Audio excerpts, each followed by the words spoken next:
रामाय रामभद्राय रामचन्द्राय वेधसे रघुनाथाय नाथाय सीतायाः पतये नमः।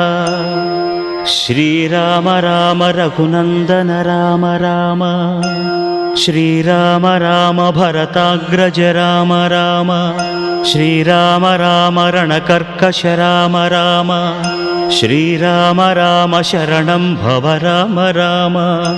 श्रीरामचन्द्र चरणौ मनसा स्मरामि श्रीरामचन्द्र चरणौ वचसा गृह्णामि श्रीरामचन्द्र चरणौ शिरसा नमामि श्रीरामचन्द्र चरणौ शरणं प्रपद्ये।